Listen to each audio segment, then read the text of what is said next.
All right, everybody, what is going on in the workplace? What is going on in the workplace? Do you hear me? Listen, y'all come on in and listen a little bit because I need answers. And I mean, this is nothing that just started this year, last month. This is something that's been going on for a long time because trust me, I've been dealing with it like for a very long time. And I hate to say it, I literally always said that I would be a person that would not get a job. I wouldn't work for nobody. I've had the luxury of that large part, a whole big portion of my life. But reality is I'm not rich. And so at some point in time, you do have to go. I had to go and work on somebody's job. But even if my goal is still, even today, is not to be on somebody 9 to 5. I'm a hard worker. I'm just big on entrepreneuring. That's just how I am. And plus, people make it so hard for you to be just a genuine employee in the workplace. Okay. Anyway, with that being said, first off, workplace gossip. We already know it has to stop. It has to stop. You cannot mix personal with work ethics. Many times in the workplace, you judge by whether or not if somebody like you. By management, you can have the best work ethics ever, but if they don't like you, it don't matter. It's a wrap. And I mean, it's just true and all around the board. And I have experienced this in many job industries. People will have a problem with you when you're different. People will have a problem with you in the workplace if you dress better. People will have a problem in the workplace if you're smarter. People are so easily intimidated in the workplace, and it could be your own boss. The lies. Oh my gosh, we're not even gonna go there about that. The lies that people use in the workplace just for them to get ahead is gotta be psycho. Like, you gotta be really crazy. Something gotta be wrong with you mentally to feel the need to lie on somebody else to get you to the next level in the workplace. That's crazy to me. And what's even crazier is when management, you kind of have, I want to say, have management wrapped around your finger, so to speak. What I mean is management like you done buttered on the management. You done kiss the little butt, excuse my French, management, to the point where management kind of like believe anything that you tell them. They believe anything that you tell them. And here you are as the newcomer, or maybe the least liked person for whatever odd reason. This person lie will really get you in a whole big mess situation, or very uncomfortable situation that you want to be in. But at the end of the day, you kind of looking and like, wow, you really trusting somebody that's very unloyal, very unethical, very untrustworthy, and you really have a good employee here. But anyway, that's neither here nor there. Anyway, moving forward, let me see. I got a few notes written down because it's just so much about the workplace that it's just a lot. I just want to say this though. I'm glad that I don't know what it's like to be that person in the workplace. It has to be miserable to know that the only way you're valued as a person, as an employee, is by throwing other people under the bus. A lot of favoritism and family members and stuff working in the workplace, to where the people that's there genuinely working, they are overlooked. The hard workers are a lot of times overlooked. The hard workers and some of your most loyal workers are overlooked all the time because a lot of those personal reasons that goes on in the workplace that I just mentioned. The he say, she say, Lord, we are too old for that. And I'm going to tell you what my experience with that. I ain't trying to throw no shade. I'm not no young spring chicken. But those women in their 60s or so, late 50s, they are the worst in the workplace. I mean, they are the absolute worst. I'm like, I don't know what's going on. I don't know if they getting enough you know what. I don't know what's going on, what caused them people to be that way in the workplace, but they are the worst. You know, and it's so funny because I remember going to a job and working around women that older, and I'm just thinking, you know, okay, they'll be more like mentoring, guiding. No, they are the complete opposite in the workplace. I'm just telling y'all, when you go into a workplace as a young person, young woman, young man, a lot of times, them older people are the worst. They're not pouring into you, which they should be. I will be that boss. It just really dampens the environment when you got people like in the workplace. It makes it hard to go to work. Who wants to go to work every day and have to deal with all of this chaos and drama? And the fact that a lot of management, they don't consider that hostile. I think anytime anything's affecting you to go to work and it's messing with your mental, to me, that's hostile. Because if you can't go to work, you can't pay your bills. If you can't pay your bills, hey, a whole lot of things can happen from there. So I think workplace hostility, harassment, I don't know. I think it really need to be revisited. And people really need to get more mindful, because I mean, it happens.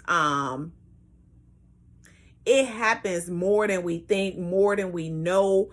And the fact that it keep getting swept under the rug, it's just, it goes on. It's allowed. It's being created. Like, it's just, nobody is really speaking on it.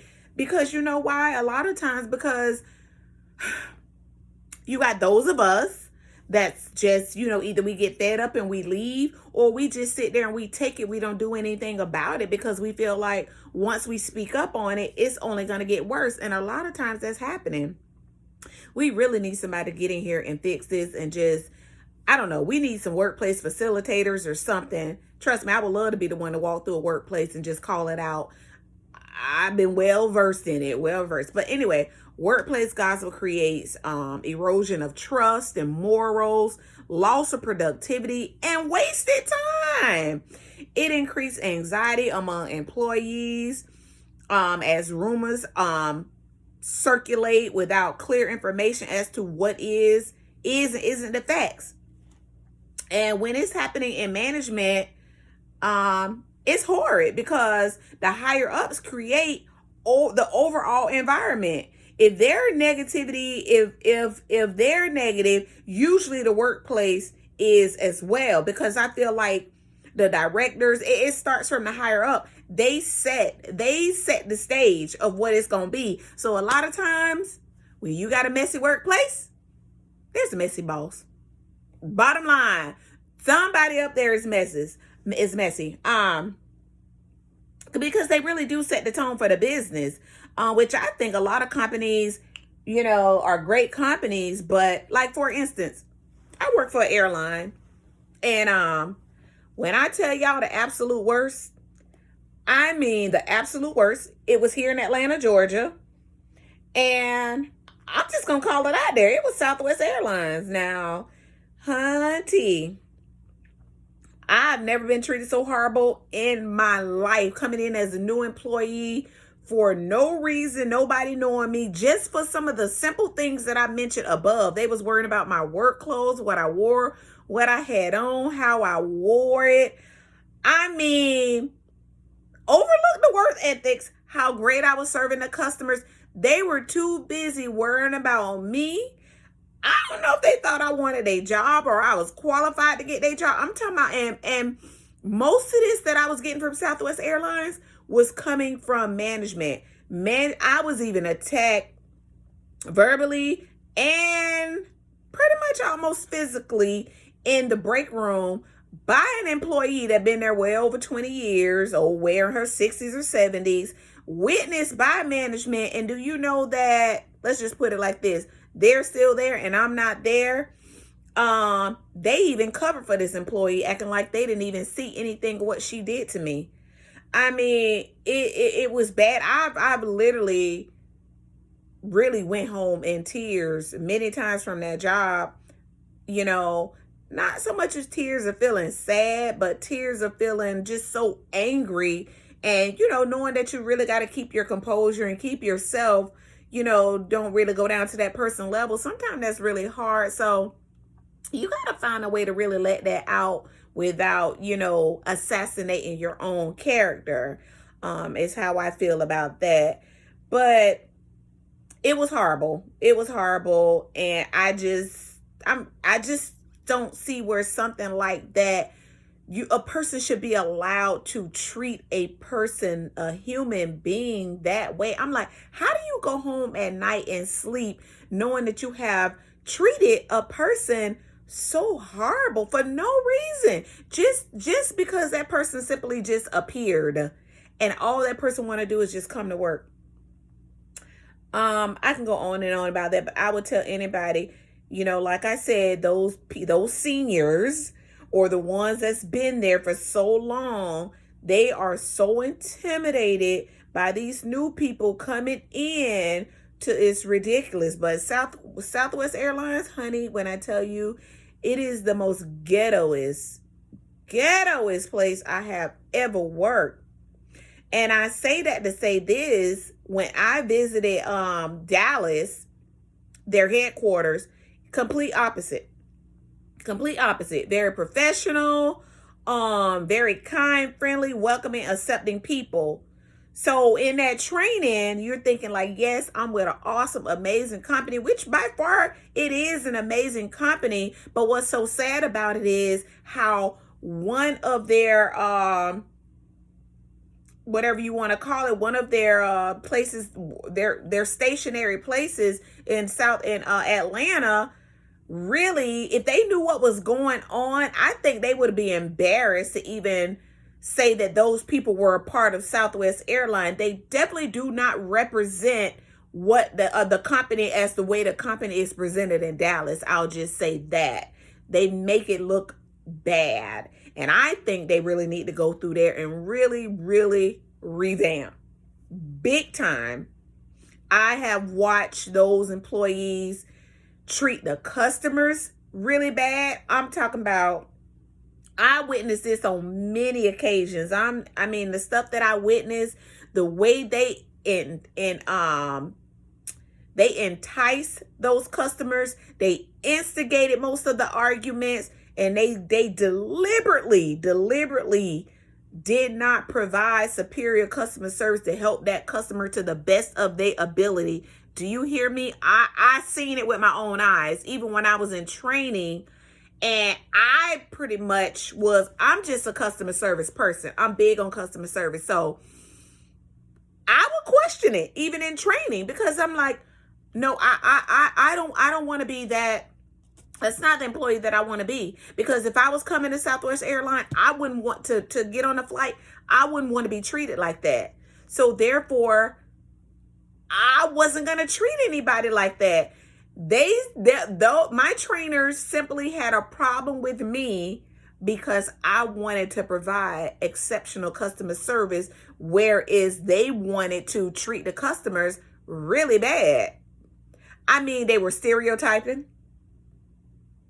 I watched them, they would see customers and they would, before the customer even got up to their desk, trust me, they have already stereotyped them, stripped them down, judged them.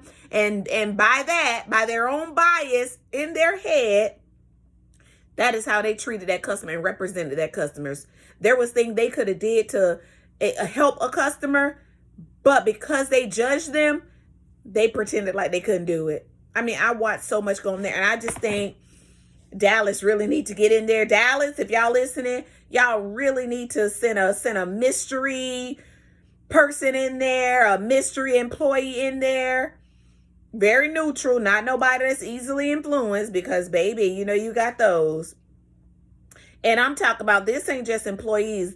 This is management as well. It's worse. Your management at Southwest Airline is, oh my gosh, unlike no other.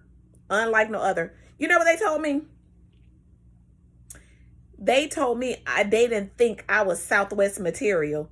And guess what, baby? If it's anything like what they were displaying, they're absolutely right. I'm not. I got out of there. 4 months sharp, I was gone. There's no way. No way. But anyway, with that being said, that stuff like that's just create bad energy. We can feel it. I'm just letting y'all know we can feel it. I don't care how much y'all try to hide it in the workplace, smile in somebody's face, the fake good mornings, the fake hellos. Those of us, we can feel that energy. We can feel, so you can kind of like and keep that. I don't know what's going with it, but people just know this. People are afraid of what they don't understand. So when you're different, they're going to label you as crazy or weird, etc. when they're scared. Basically, if it don't walk like a duck, look like a duck, they scared. I don't know. I probably made that up or whatever, but you know what I'm saying. They're scared. They have a problem with different. They want you don't conform to who they are, what they are. Baby, just listen, you ain't in the clique. You gotta be cliquish. Jealousy, how you dress, how smart you are, how much more educated than them that you are. A lot of these people been on these jobs so long, they don't have degrees, they don't have anything that a lot of us are coming in with now. We're coming in with degrees and all kind of credentials. A lot of these people seniors who've been there for a long time, they're not coming in with all of that. They kind of been there so long that they were just grandfathered in. So when they see you come in with education and stuff like that, oh honey, they're afraid. They're jealous. They think you're getting a job. Intimidation. Because they don't understand you, they are intimidated or they feel threatened. Simple as that. Because you don't kiss you know what? Ain't nobody got time for that. Some people are just as insecure as the person they came out of. The only way they feel validated is somebody kissing their behind. That's sad. I feel sorry for them. Sometimes those people got to be the most miserable people waking up in the morning. I'm glad I don't need to be validated. I'm just glad that, to me, when you need somebody to kiss your behind in order for you to like them and you require that, you require a person to really stoop that low, that just says a whole lot about you. Bottom line, that shows a whole lot about you and how insecure you are. Because if you were secure in who you are, you wouldn't mind a person being higher than you. You wouldn't mind a person growing or any of that. You wouldn't be intimidated by that. Again, they don't feel validated. And when they can't intimidate you, that's another one. When they can't intimidate you, when they can't scare you, when they see that you are unbothered by them, oh baby, you the bad employee. They gonna make your life there. Just get ready. Just get ready. They got like I said, the workplace lies, lying to get ahead. We talked about that. That's just really sad, y'all. We can go on a whole rampage about that, but I'm sure that's everywhere. But just remember this: when you dig a ditch, don't forget to dig another one. Favoritism. It'd be a lot of family and friends in there undercover in that workplace, and you wonder why such and such get away with this and slack on their job, and they get a slap on the wrist or they never get in trouble. Girl, that's their mama, their sister, their brother. They keeping it under wrap. And speaking of mama, sister, their brother, a lot of these people be hiring their friends and families in the workplace and just basically paying them for free. Half of the time, them people don't even show up to work, but they just got them on payroll because they can do that. Watch out for that. You got a lot of male versus female in management. A lot of male ego. It's just there. Sometimes it's women, and many times, like I said, especially Black women. Yeah, it's so much intimidation. Like you'll see where it's a lot of you've been in workplaces where it's mostly male in management, and it's women, they're just as qualified to do the job, but you're overlooked. You're overlooked, and that goes on more than we know. It goes on more than we know, and it's hidden and it's undercover. I ain't gonna lie, it's just a lot of times where you could just see all day long women. I'm not saying that we're not in management, but I'm just saying that there's a lot of places where I've been, where I paid close attention, and I can see where the male is more dominant and preferred in management. And I'm going to just leave that like that.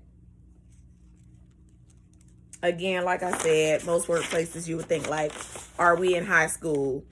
Are we in high school? Some people just aren't management material. Let's just put that out there. Some of us are born as bosses, and some of us are just born. That's just simple as that. I don't care how much you have a badge that say management or boss or supervisor or whatever. If it ain't in you, it just ain't in you. And it's going to show through your work ethic and how you conduct business. Some of y'all, I don't care how much a boss, how much a title you have, you are not boss material. You're just not. Work ethic sucks. It just really does.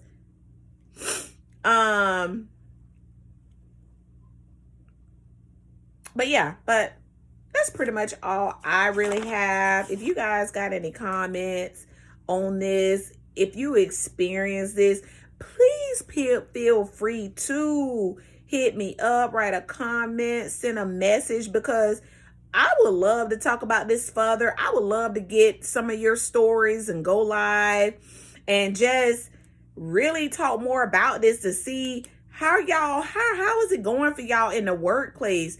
How difficult it is, because it is difficult, because you just want to go to work in peace. You don't know what nobody got going on at home. People just need to pay a lot of people one paycheck from homeless, and you make it hard for people to come to work. What is wrong with you? How can you dehumanize people? Like, I just don't get it. And I mean, it's a lot of times, I don't care what nobody say, I've experienced it firsthand. It is so many times you are not liked in the workplace for no apparent reason. When I say no, they have a reason. But when I say no apparent reason, I mean real legitimate reasons not to have you there, other than their own personal biases. Those are not reasons. Because you don't like nobody personally, or like what they do, or like how they operate. That is not a reason to just harass somebody and make their workplace environment hostile. What is wrong with you? Jeez. Get it together. Yeah, so I think that's all I really got. I mean, and it's just like I said, if anybody can like relate to this, please comment, inbox me. I'll be glad to really like go on live with you and let's talk about it. Let's talk about it. Some of these workplaces need to be called out, but I'm gonna tell you straight up, Southwest Airlines, horrible. I don't even know how to. It's so much. I actually got some notes on it. I'm gonna have to next time when we talk about it, when somebody want to come on and talk about it, I will literally have my notes. I literally documented everything that was happening to me. And that's another thing I want to say to people where this stuff is happening to them in the workplace, is that we kind of got to fight back. Like, document is powerful, because you're able to go back and say, on this date I was treated this way, and then you'll be able to create a timeline of when this stuff is happening. You know, push come to shove, you really need to seek legal assistance. You'll have all that documentation, because those are the questions that they're going to ask. I know personally, when you seek legal attention. They're gonna want to know time frames, days. If you got emails, I'm telling y'all, create a paper trail. Create a paper trail to where you have reached out and you have stated your concerns and complaints to management. That's really important because it's gonna show that you went through the change of commands and that you tried to seek help. And it's gonna be able to show whether it was dealt with, rectified, or however, or whether you were just flat out ignored. And so I do know that when you call for legal assistance, those are just some of the questions and things that they're going to be asked you. And a lot of times screenshot it, because let's just say if you get fired and you're not there no more, you may not have access to employee emails and stuff no more. They will, get rid of them. So screenshot it, save it, or either CC yourself on it in a personal email, and that way you have it. But documentation is key. Make sure you have that. And again, let's talk about it. Inbox me. I'm on YouTube at Tonda's Lane. I'm on Instagram and Discreet Images. And I'm also on TikTok as Naturally Tonda. So yeah, wherever you're watching this video at, you can follow me. And also just, like I said, I would love to talk about it more because I can't be the only one. There's no way I can't be the only one experiencing this workplace behavior. Talk to you soon. Bye.